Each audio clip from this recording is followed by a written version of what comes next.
사랑, 하나님의 부르심에 반응하는 것이라는 제목으로 함께 은혜의 말씀을 나누려고 합니다. 오늘 7장은 여러분들이 그냥 액면 그대로 보면 무슨 결혼 생활 이런 부분에 대해서 이야기하는 것 같아요. 근데 사도 바울은 결혼했나요? 결혼하지 않았나요?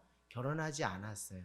근데 결혼하지 않은 분이 결혼에 대해서 얘기한다는 것이 어떻게 보면 부분에서 보면 좀 공감을 살 수도 없고 또 말하는 위치가 온당하지 않을 수 있지만 이것은 결혼에 대한 이야기로 그 표면적인 포장지는 그렇게 돼 있지만 그 중심에다 들어가면 무엇과 맞닿아 있다고요? 하나님의 부르심과 맞닿아 있다라는 것을 여러분에게 말씀드립니다. 오늘 어떤 말씀의 단어가 많이 등장하는가 여러분에게 유념하면서 읽으라고 했는데 그 중에 대표적인 것이 하나님의 부르심의 단어가 많이 등장합니다.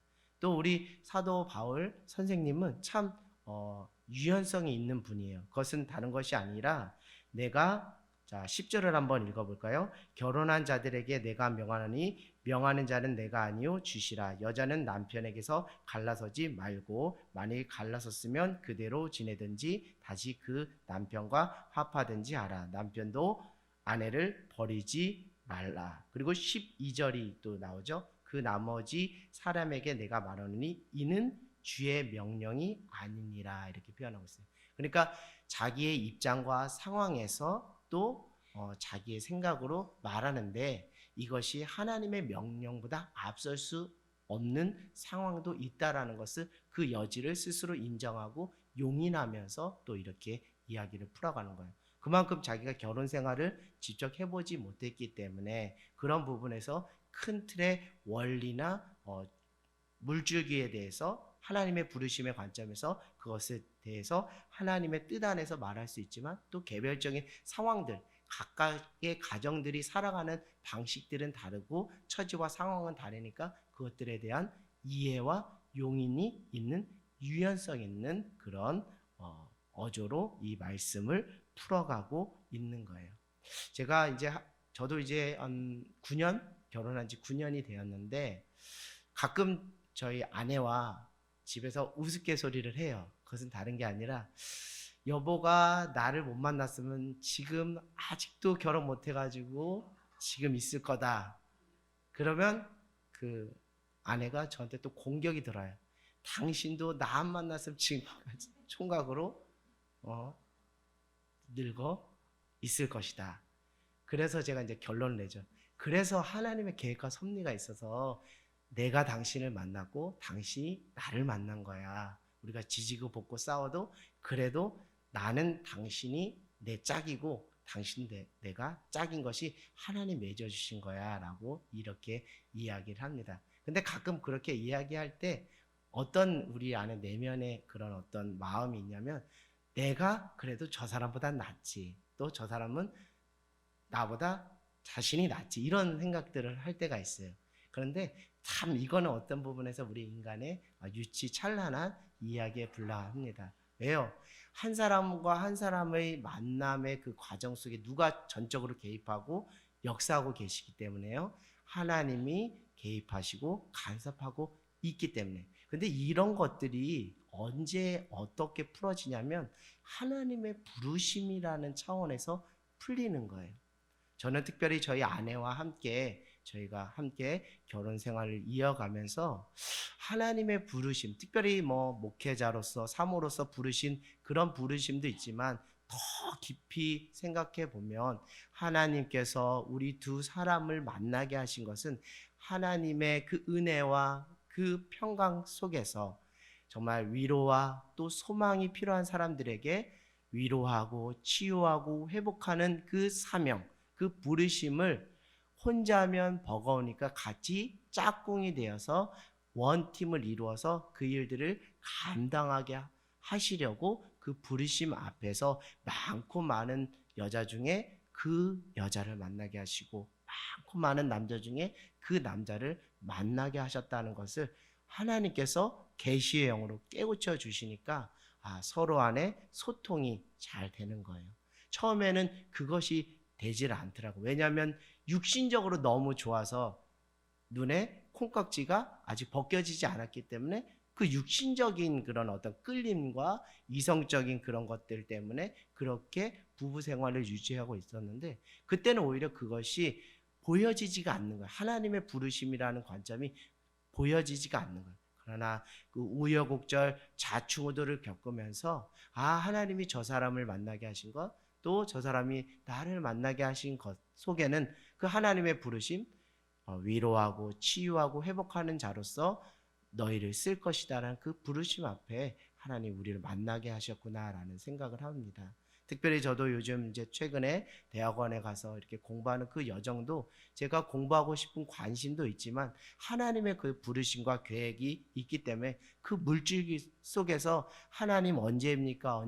그 때를 기다리다가 하나님께서 이렇게 열어주신 거예요. 그래서 제 아내에게도 어느 때가 되면 그런 쪽으로 분야로 또 깊이 경험하고 또 공부도 해볼 수 있으면 해보라고 제가 추천하는 거. 왜? 그 부르심 앞에 하나님 우리를 부부의 연으로 맺어주신 것을 확신하고 입술로 고백하기 때문에 그런 반응을 할 수가 있는 것이죠.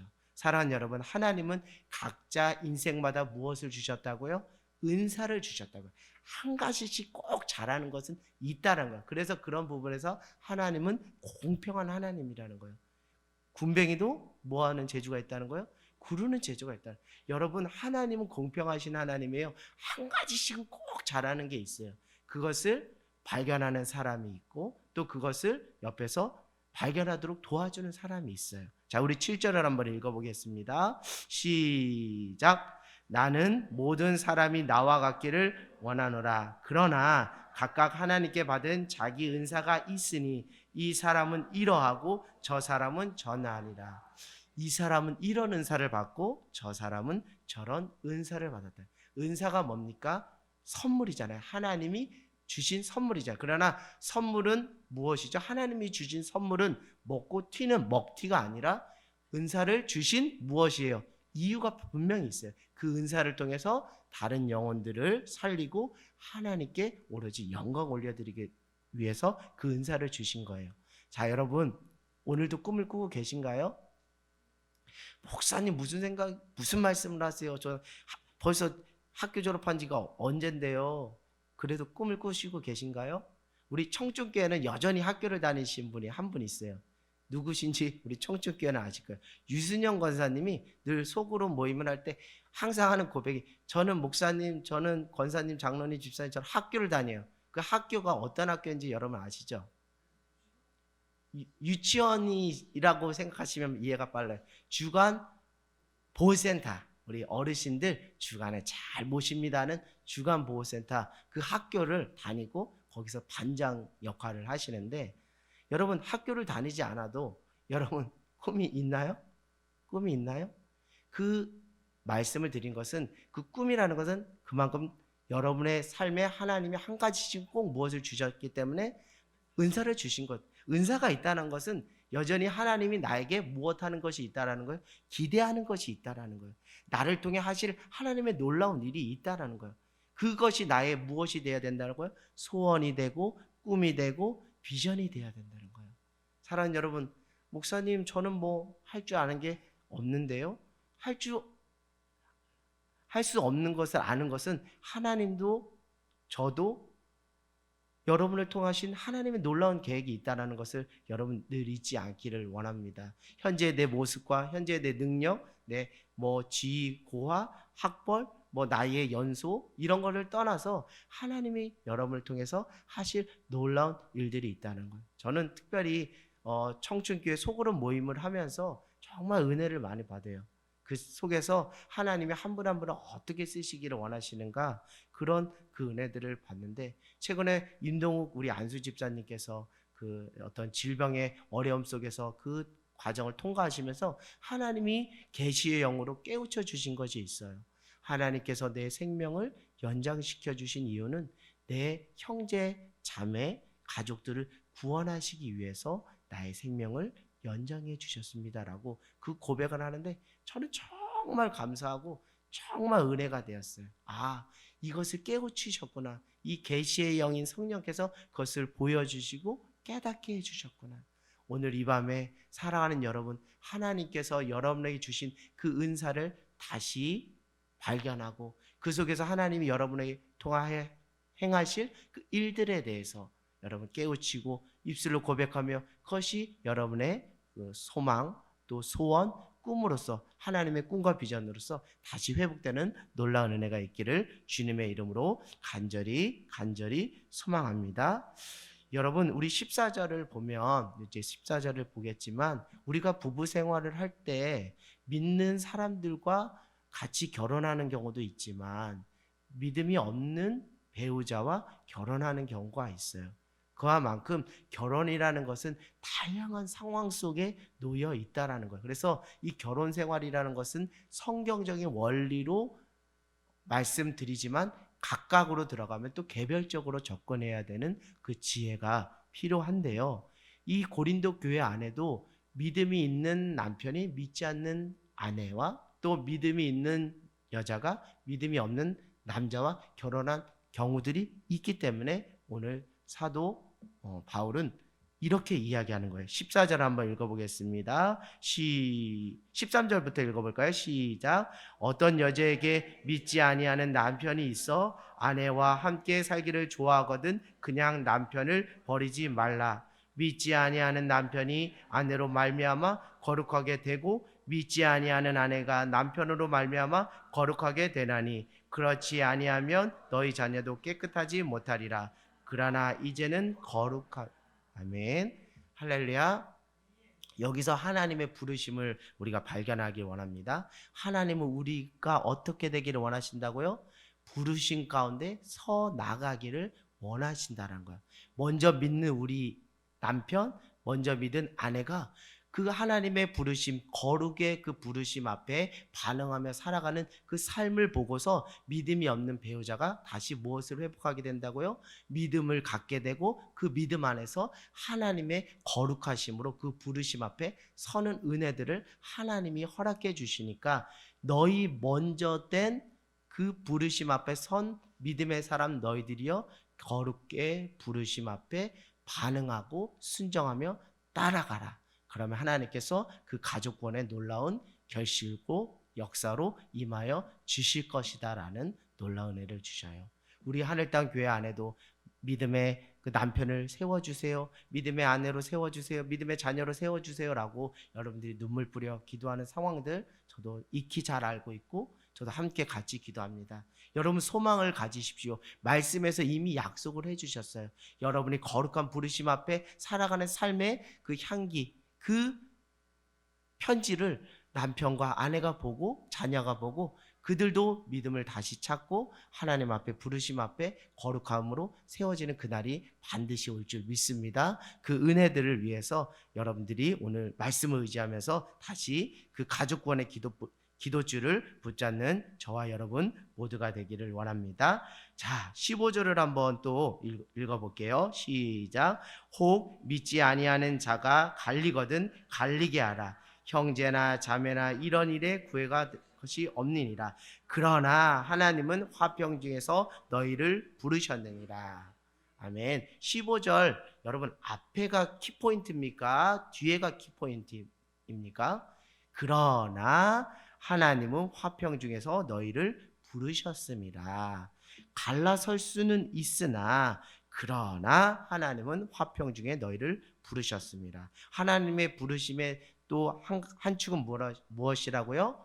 화평케 하는 자로 우리를 부르셨다라는 거예요. 그러니까 어디를 가든지 어느 곳에 거하든지 갈라진 틈에 들어가서 둘 관계를 회복하는 역할로 여러분들을 하나님께서 부르셨다는 거예요. 왜요? 그 부르심의 본을 먼저 보이신 분이 누구시기 때문에 예수 그리스도시기 때문에. 그래서 예수 그리스도를 무엇으로 우리가 칭하는 거예요? 화목제물이 되었다 이렇게 표현한 거죠. 화목제물이 되었다. 우리 요한일서 한번 말씀 찾아봐 볼까요? 요한일서 4장 19절 말씀 한번 찾아가 보겠습니다. 요한일서 4장 19절 말씀입니다. 네. 하나님의 부르심이 무엇인지 요한일서 4장 19절 이렇게 이야기하고 있습니다. 네. 10절, 19절 같이 한번 읽고요. 10절부터 먼저 읽어볼게요. 4장, 요한일서 4장 10절. 391페이지입니다. 392페이지. 시작. 4장 10절. 시작. 사랑은 여기 있나 우리가 하나님을 사랑한 것이 아니요 하나님이 우리를 사랑하사 우리 죄를 속하기 위하여 화목제물을 그 아들을 보내셨습니다. 아멘. 화평케 하는 그 제물로, 화목제물로 우리를 위해 누구를 보내주셨다고요? 예수 그리스도를 보내주셨다. 결국 사순절 우리가 예수님의 십자가를 따라가는 우리에게서 그 부르심 앞에 반응해야 되는 것은 무엇이냐면 자꾸 갈라서는 것이 아니라 같이 연합하고 하나 되고 화목해 되는 것에 반응하고 또 집중하고 그 역할에 쓰임을 받는 거예요. 그래서 성령이 하나 되게 하신 것을 힘써 지켜라.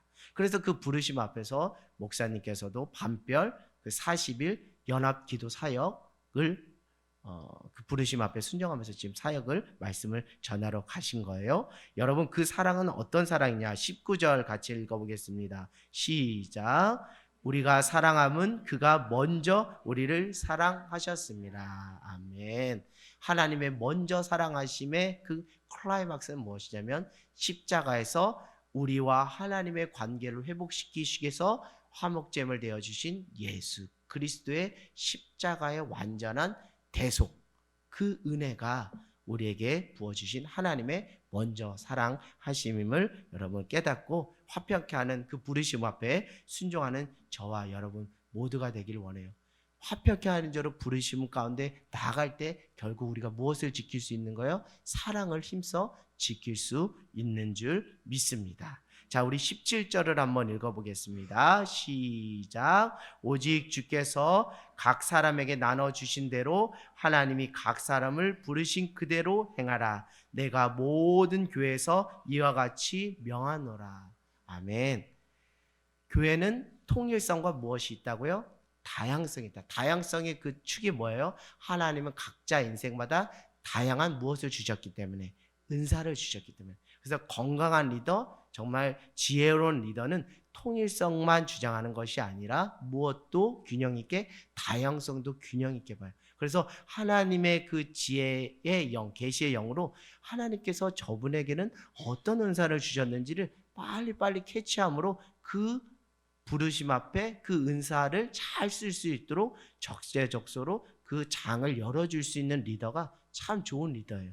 그 은사가 어떤 은사인지, 하나님이 주신 은사가 무엇인지. 그래서 여러분들도 자녀들을 키우거나 또 공동체의 리더로서 그 역할을 할 때 이 성경적 원리로, 또 상담할 때도 성경적 원리로 한 사람 한 사람이 주신 다양성으로서 은사가 무엇인지 그것을 보고 그것을 끄집어 내줄 수 있는 것, 그것을 자녀 교육에서 여러분 적용해 보시면 참 좋겠다라는 생각을 해보게 됩니다.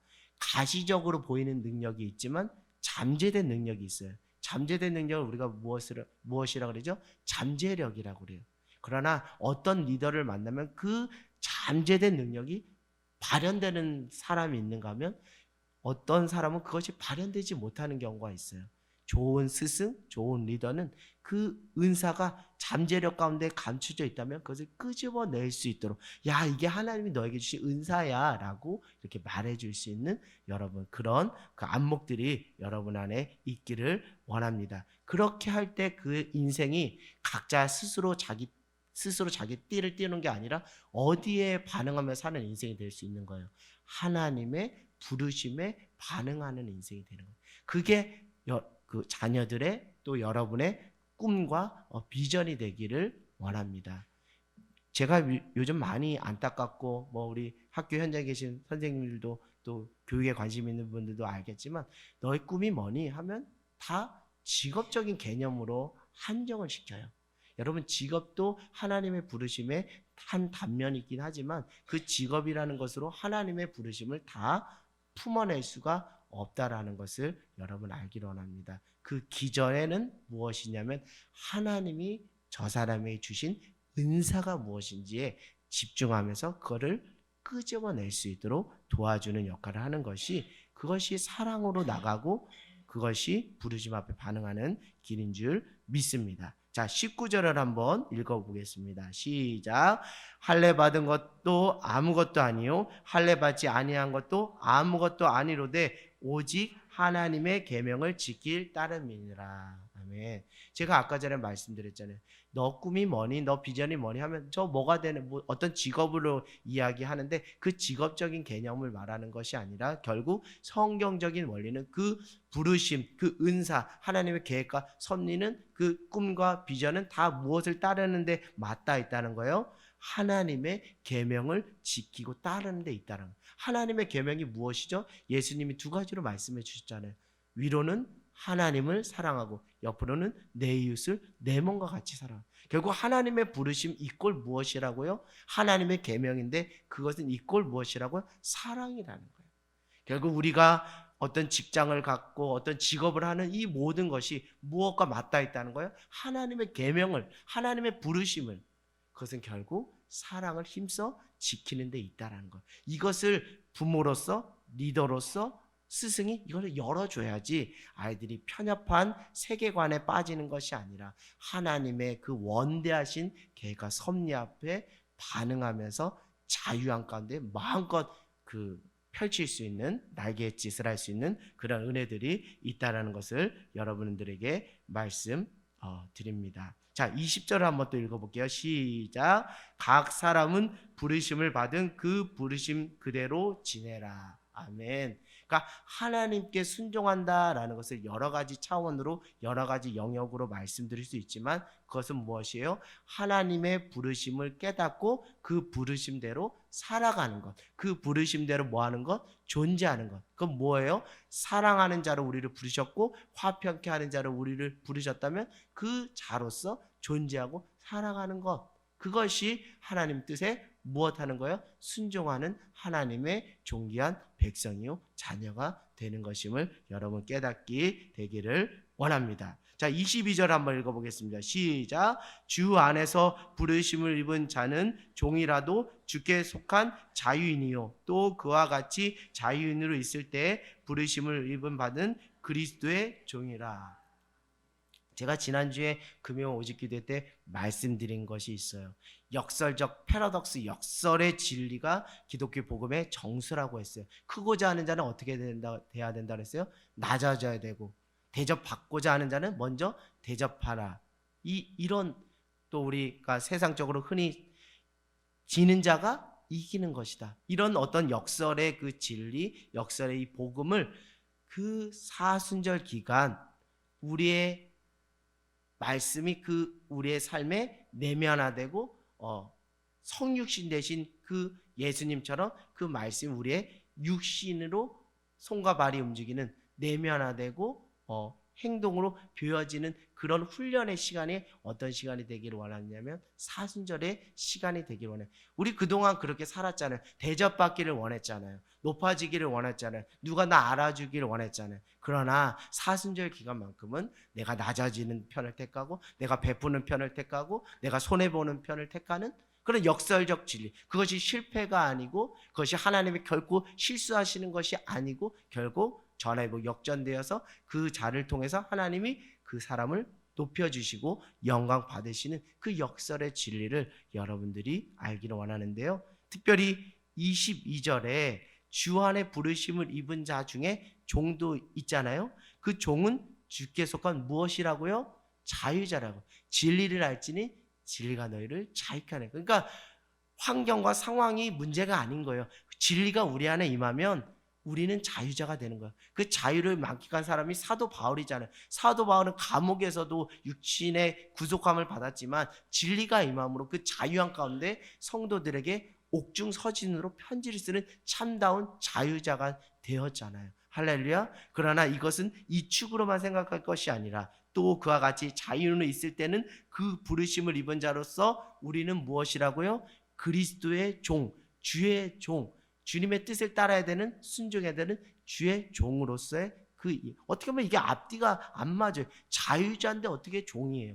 종인데 어떻게 자유자예요? 그러나 이것이 역설적 복음의 진리고 정수입니다. 이것을 사순절 기간 살아내는 저와 여러분 모두가 되기를 원합니다. 한쪽으로 나는 자유해 이렇게 하나님 앞에 찬양하고 손뼉치며 하나님 앞에 영광 올려드리는 그런 기쁨이 사순절 안에 있기를 원하고요. 우리 예수님께서 겟세마네 동산에서 나의 원대로 마시고 아버지의 뜻대로 되기를 원합니다 라고 철저히 종의 형체로 순종하셨던 것처럼 또 그런 모습으로 사순절 기간을 살아내는 저와 여러분 모두가 되기를 원합니다. 자, 23절 같이 읽어볼게요. 시작. 너희는 값으로 사신 것이니 사람들의 종이 되지 말자. 아멘. 사람의 종이 되지 말라. 왜요? 너희는 값으로 사.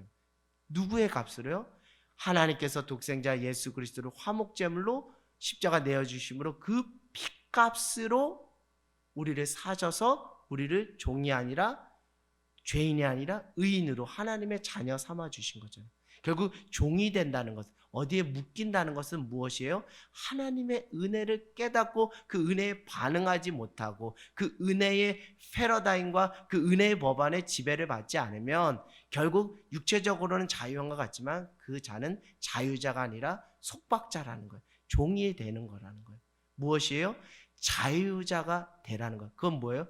은혜를 잊고 살아갈 때 진정한 자유를 얻을 수가 있다라는 거예요.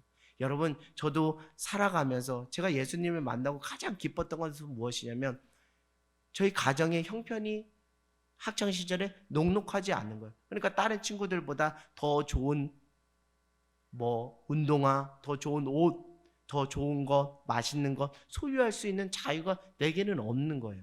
그래서 제가 고등학교 1학년 때 예수님을 만나고 하나님의 은혜가 무엇인지 깨달으니까 세상의 참자유자는 바로 나구나라는 것을 깨닫게 된 거예요. 비록 내가 좋은 옷과 좋은 집에서 좋은 여건과 환경 속에 살아가지 못하지만 그게 나를 묶을 수가 없다라는 것을 깨달아요. 왜? 하나님의 은혜가 내 안에 있고 그 은혜 가운데 반응하니까 진정한 자유와 평안이 내게 있구나라는 거예요. 사랑하는 여러분, 이 사순절 기간 하나님의 은혜 안에서 여러분 묶였던 것으로부터 해방되고 진정한 진리 안에서 자유를 만끽하는 저와 여러분 모두가 되기를 원합니다. 그러려면 은혜 받는 것도 중요하지만 지난번에 밥값 받듯이 무슨 값하라 그랬죠? 십자가 값, 은혜 값을 하는 여러분, 저와 여러분 모두가 되기를 원합니다. 24절이요. 시작. 형제들아 너희는 각각 부르심을 받은 그대로 하나님과 함께 거하라. 아멘. 여러분, 부르심을 받고 그 부르심 따라 살아간다는 것은 여러분 하나님과 동행하는 거예요. 할렐루야. 하나님과 동행하는 거예요. 요셉이 하나님의 부르심 앞에 반응하고 순종하며 그것을 실천해 나갈 수 있었던 것은 무엇이에요? 성경에도 기록되고 있듯이 요셉은 하나님과 동행함으로 형통하였다라는 거예요. 하나님의 부르심은 다른 게 아니에요. 내가 어떤 존재로 살아가느냐예요. 다른 게 아니라 하나님과 관계 맺는 존재로 살아가는 거예요. 제가 오늘 학교에서 있었던 이야기를 하면서 여러분에게 말씀을 마칠까 합니다. 여러분, 우리 아이들한테 너 꿈이 뭐니? 하면 꿈이 없어요 하는 친구들이 있고 어떤 친구들은 쉽게 말하면 요즘 바리스타가 되고 싶어요. 저는 미용사가 되고 싶어요. 이렇게 이야기하더라고요. 그래서 제가 그 친구들한테 이렇게 이야기했어요. 너의 직장을 너의 삶이라고 생각하고 다시 한번 생각해봐라. 너의 인생의 그 큰 인생의 도화지 속에서 너는 그 직업이라는 것을 통해서 너의 인생을 어떻게 그려나가고 펼쳐나갈지를 한번 보라고 다시 던져줬더니 애들이 조금 더 진지해지는 거예요. 다시 눈이 띄기 시작하는 거예요. 그러면서 그 과정은 다른 게 아니라 내가 어떤 존재로 존재할 것인가라는 그 자기 정체성과 맞닿았다는 것을 아이들한테 이야기했더니 모르는 아이들은 자지만 듣는 귀가 있는 애들은 또 끄덕끄덕 하는 거예요. 사랑하는 여러분, 오늘 하나님의 부르심이라는 것을 여러분 곡해하거나 왜곡하시면 안 됩니다. 하나님의 부르심이 있으니까 나는 찬양의 은사니까 찬양사에 열심히 하면 되지. 나는 말씀을 전하는 은사가 있으니까 말씀 열심히 전하면 되지. 나는 전도의 은사가 있으니까 전도 열심히 하면 되지. 단순히 단편적인 그런 기능과 역할과 행위로서 여러분 이 부르심을 이해하면 전적으로 변질될 수가 있어요. 그것은 다른 게 아니라 하나님께 영광 올려드리는 것이 아니라 자기 공로를 취하는 거예요. 왜요? 내가 하나님 나에게 주신 찬양의 은혜로 누가 은혜를 받았다면 그것으로 하나님께 영광을 올리는데 내가 그 하나님의 영광을 취할 수 있어요. 그러니까 하나님의 부르심을 여러분 이해하실 때 어떤 행위나 역할과 기능과 어떤 위치, 내가 목사가 되어야지 하나님의 부르심에 순종하고 선교사가 되지 그런 것으로 이해하는 것이 아니라 중요한 것은 무엇이라고요? 존재로서 하나님의 부르심을 이해하는 것이 성경적으로 맞다는 거예요. 24절에 그래서 너희는 그대로 그 부르심 받은 그대로 누구와 함께 거하라는 거예요? 하나님과 함께 거라는 거예요. 그 하나님과 관계 맺는 존재로 살아갈 때 하나님의 부르심 앞에 반응하며 살아갈 수 있다라는 것이죠. 23절도 그 맥락인 거예요. 너희는 어떤 존재라는 거예요? 피값으로 사심받은 존재라는 거예요. 너희는 은혜를 입은 자라는 거예요. 그 은혜를 잊지 않고 까먹지 않고 살아갈 때 그게 하나님의 은혜에 반응하는 거예요. 그러니까 은혜의 자리를 삼하고 그 은혜 받은 것을 반응하는 그런 존재로서 살아가는 것이 하나님 부르심 앞에 순종하는 것이라는 것을 여러분 알기를 원합니다. 그렇게 될 때 또 우리 15절에도 보면 어떤 기능과 역할, 행위가 아니라 15절도 뭐예요? 화목제물 드신 예수님처럼 어떻게 하는 자로 화평케 하는 관계로 회복하는 존재로서 그 자로서 살아갈 때 그 부르심 앞에 반응할 때 그 부르심 속에서 우리가 하나님 앞에 올려드릴 수 있는 건강한 그 열매는 다른 게 아니라 사랑이라는 거예요. 그러니까 사랑은 여러분 어떤 행위나 기능과 역할로서 하는 그런 쪽이 아니에요. 쉽게 말하면 내가 돈이 얼마가 있어서 돈을 그 사람에게 얼마 주는 이것도 표면적으로는 사랑이고 나눔이겠지만 그 이전에 내가 하나님 앞에서 어떤 존재로서 어떤 자리매김을 할지를 먼저 숙고하고 고민하면서 살아가야 되는 거예요. 저기 갈등 가운데 있는 그 공동체 안에 하나님께서 예수 그리스도를 화목제물로 부르셔서 우리를 자녀 삼으신 것처럼 나도 예수님의 본을 따라 나도 화목케 하는 자로 존재해야지라는 그 존재의 정체성이 바로 서면 그 삐지고 틈을 들어간다니까요. 그 다른 사람들은 그 피곤한데 왜 해? 저기 자꾸 그 투닥투닥 그 싸우는데 그 피곤하게 왜 가? 그냥 모른 체하고 그냥 내일만 할란다 하는 사람들이 태반이지만 그 부르심의 정체성이 분명 화목케 하신 자로서의 부르심의 존재로서의 정체성이 분명하니까 우리가 거기서 무엇하는 거예요? 그 삐지고 들어가는 거예요. 그래서 이 사람 불러서 저 사람 불러서 다시 손에 손잡고 우리 같이 가자라고 그렇게 하는 거예요. 사랑하는 여러분, 하나님께서 여러분을 부르신 그 부르심을 여러분 잘 알기 원합니다. 그냥 결론적으로 말씀드려요. 하나님과 관계 맺는 삶으로 살아가기를 원해요. 그 관계 속에서 이웃 사랑이 흘러나가는 것인 줄 믿습니다. 저는 또 말씀드리면 청춘교회 소그룹 통해서 은혜를 정말 많이 받아요. 최근에 우리 한 권사님이 이런 말씀을 해주셨어요. 이재영 목사님께서 하신 말씀이 예전에는 잘 귀담아 듣지 못했는데 이제서 어려운 고난의 시간을 통과하면서 이제서야 그것이 깨달아졌다는 것을 알게 됐다는 거예요. 하나님이 내가 스스로 하늘 땅 교회에 온 것 같지만 하나님께서 나를 하늘 땅 교회에 심겨 놓으셨습니다. 이거를 깨우쳤다는 거예요. 권사님이 처음에 교회에 왔을 때 권사님, 성도님 하나님께서 권사님, 성도님을 하늘 땅 교회에 심겨 놓으셨습니다 라고 이렇게 인사를 했다는 거예요. 근데 그때는 그게 무슨 의미인지를 몰랐다는 거예요.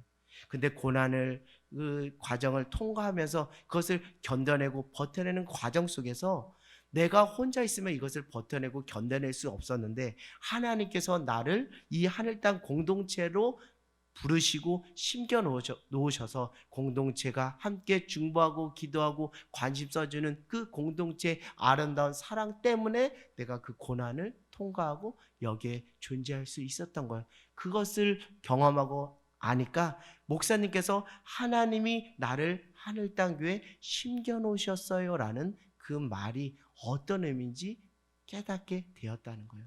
사랑하는 여러분, 여러분이 이곳에 온 것 다 여러분의 그 의지와 여러분의 발걸음으로 온 것 같지만 하나님의 계획과 섭리 안에 있다라는 것을 다시 깨닫는 저와 여러분 모두가 되기를 원해요. 여러분, 하나님이 나를 이곳에 심겨 놓으셨다. 심겨 놓아야 어떻게 되죠? 사는 거예요. 심겨 놓아야 그 속에서 무엇이 생명이 생명되는 거예요. 심겨져야 생명이 생명으로서 사랑을 꽃피울 수가 있는 거예요. 그건 무엇입니까?